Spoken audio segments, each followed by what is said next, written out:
各位朋友，大家好，欢迎来到韭菜不香。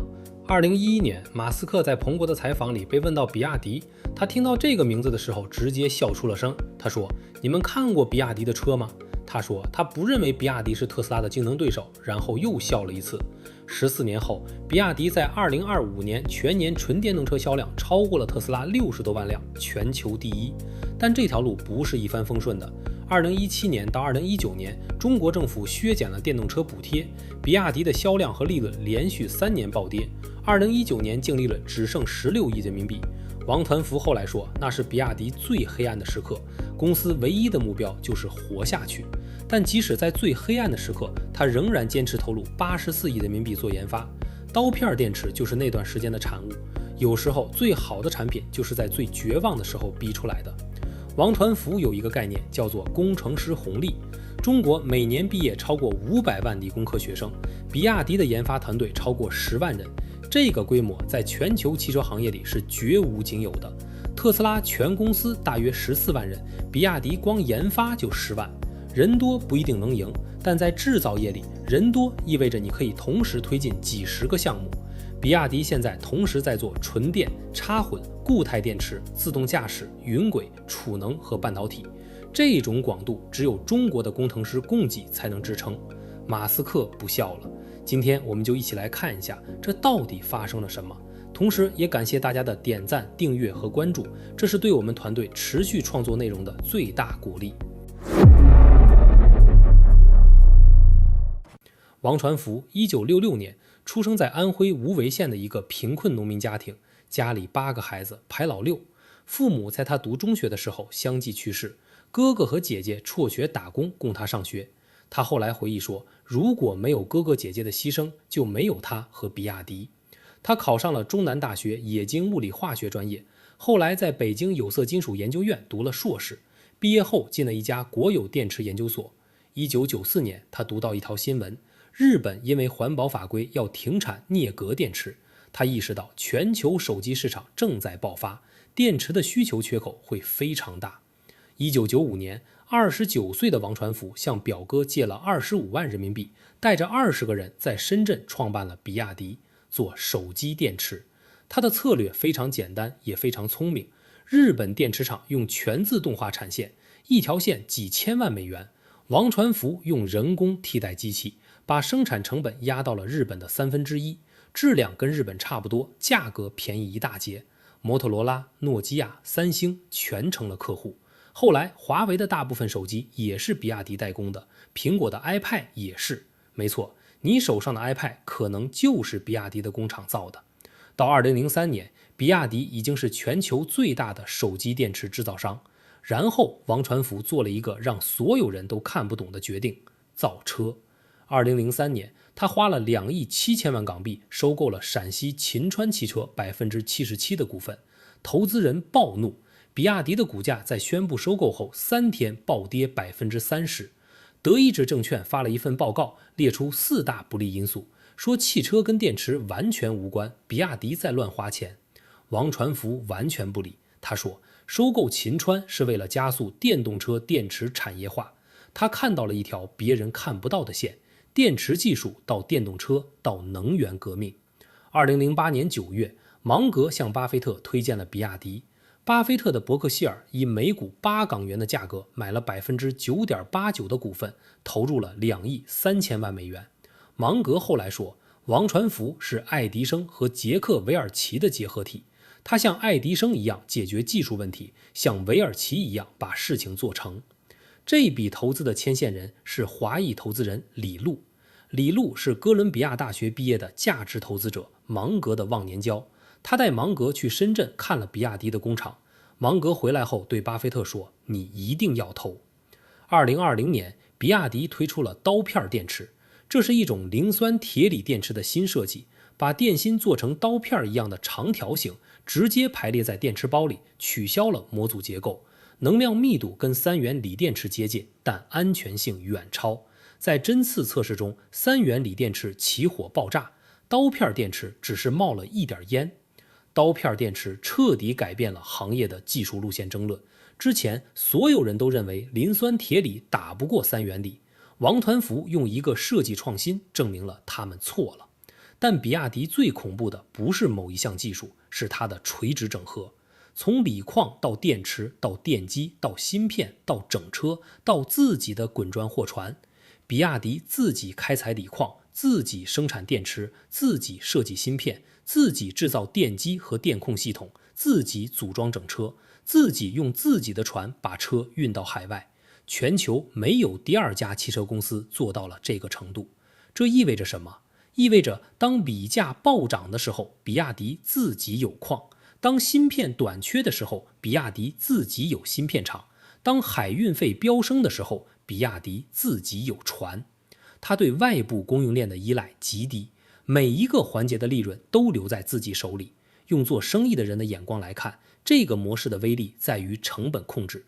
当你的竞争对手要从10个供应商那里买零件，每一层都要加价，你自己全部做了，省下来的就是你的利润。比亚迪一辆海鸥电动车在中国的起步价不到1万美元，全世界没有任何一家汽车公司能做到这个价格还有利润。秘密就是垂直整合。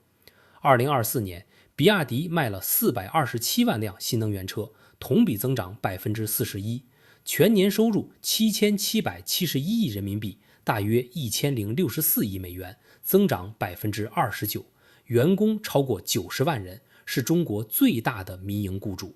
2025年，比亚迪的纯电动车年销量达到了225万辆，超过特斯拉的164万辆，60多万辆的差距，全球第一。但这条路不是一帆风顺的。2017年到2019年，中国政府削减了电动车补贴，比亚迪的销量和利润连续3年暴跌。2019年净利润只剩16亿人民币。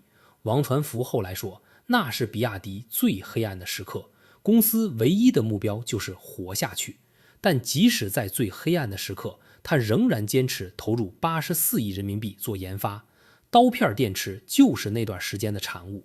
有时候最好的产品就是在最绝望的时候逼出来的。王传福有一个概念叫做工程师红利。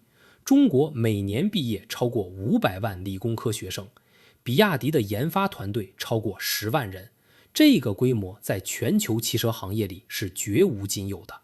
特斯拉全公司大约14万人，比亚迪光研发就10万。人多不一定能赢，但在制造业里，人多意味着你可以同时推进几十个项目。比亚迪现在同时在做纯电、插混、固态电池、自动驾驶、云轨、储能和半导体。这种广度只有中国的工程师供给才能支撑。巴菲特在2025年9月全部清仓了比亚迪，持有17年，2亿3千万美元变成了超过90亿，回报率3890%，可能是巴菲特职业生涯中回报率最高的单笔投资之一。但2026年比亚迪遇到了麻烦，从2025年底开始，比亚迪的月销量连续同比下滑，到2026年4月已经连续8个月下降。纯电动车的季度销量在2026年第一季度跌了25%，特斯拉反而涨了6.5%，再次拿回了季度纯电销冠。下滑的原因是多方面的，中国政府补贴退坡，国内价格战极其惨烈，20多家新势力互相厮杀，海外扩张遇到关税壁垒，欧盟对比亚迪加征17%的反补贴关税，美国对中国电动车征收100%的关税，几乎完全封杀了进入美国市场的可能。王传福在今年2月说，中国新能源汽车在技术上领先全球3到5年，欧洲和美国怕的不是比亚迪，而是中国的技术优势。如果你不够强，他们不会怕你。这话听起来很硬气，但关税是真实的。比亚迪正在谈判接管 Stellantis 在欧洲的闲置工厂，用本地化生产来绕过关税。在巴西、泰国、匈牙利和土耳其建工厂，出口量在创纪录，但利润率在被关税和价格战挤压。近期有消息说，比亚迪在跟 Stellantis 谈判，准备接管它在欧洲闲置的工厂。如果成功，比亚迪将用欧洲工人在欧洲工厂造车，直接绕过关税。这是一步非常聪明的棋。你不让我的车进来，那我在你家造。Stellantis 之前的掌门人 Carlos Tavares 在一次电话会上对比亚迪的成本结构做了一个非常直白的评价。他说，比亚迪的制造成本比我们低30%，这不是靠补贴做到的，而是靠垂直整合和工程效率。低30%，这个数字意味着，即使加上17%的欧盟关税，比亚迪在欧洲仍然有价格竞争力。这对你的美股持仓意味着什么？第一，特斯拉。比亚迪是特斯拉唯一真正意义上的全球竞争对手，其他中国电动车公司蔚来、小鹏、理想规模跟比亚迪差10倍以上，比亚迪能在成本上跟特斯拉正面打价格战。特斯拉的毛利率从巅峰时期的30%跌到了17%左右，如果比亚迪继续降价，特斯拉的利润率还会被压缩。摩根大通维持对特斯拉的卖出评级，目标价暗示60%的下跌空间。第二，传统美国车企福特和通用在电动车上亏得一塌糊涂。福特的电动车部门2024年亏损超过50亿美元，他们根本无法跟比亚迪的成本结构竞争。比亚迪一辆海鸥电动车的起步价不到1万美元，福特做不出这个价格。第三，锂电池供应链，比亚迪的 FinDreams 电池已经开始对外供货，甚至给特斯拉上海工厂供应储能电芯。Albemarle 和 Livent 这些美国锂矿公司的股价跟锂价正相关，而锂价在比亚迪和宁德时代的产能扩张下持续承压。第四，自动驾驶和人工智能，比亚迪近期宣布跟英伟达合作，采用英伟达的 Drive Hyperion 平台做自动驾驶，这对英伟达是好消息，中国最大的汽车制造商成了他的客户，但对 Mobileye 来说是坏消息，因为比亚迪之前用的是 Mobileye 的方案。全球最大的汽车制造商从 Mobileye 切换到英伟达，这是一个非常强的信号。Mobileye 的股价近期已经从50多美元跌到了不到15美元。第五，铜和稀土，之前做过一期铜的深度分析，电动车用铜量是燃油车的3到4倍，比亚迪一年卖400多万辆车，每一辆都在消耗大量的铜。铜的需求端有一大块就是被电动车驱动的。比亚迪目前在美国粉单市场交易，代码 BYDDY， 股价大约12美元，市值约1200亿美元。过去12个月最低大约11美元5，最高大约20美元。跟同行比一下，特斯拉市值8000多亿美元，远期市盈率大约40倍，比亚迪市值1200亿美元，市盈率大约10倍。比亚迪的收入已经跟特斯拉在同一个量级，但市值只有特斯拉的1/7。差距的原因是市场给特斯拉的自动驾驶和机器人业务付了巨大的溢价，而比亚迪被当作一家纯汽车制造商来估值。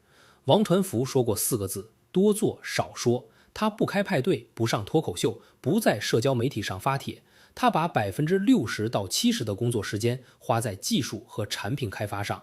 对一家90万人公司的掌门人来说，这个时间分配几乎是不可思议的。2008年，他设定了一个目标，2025年成为全球最大的汽车制造商。17年后的2025年，比亚迪的纯电动车销量确实超过了特斯拉。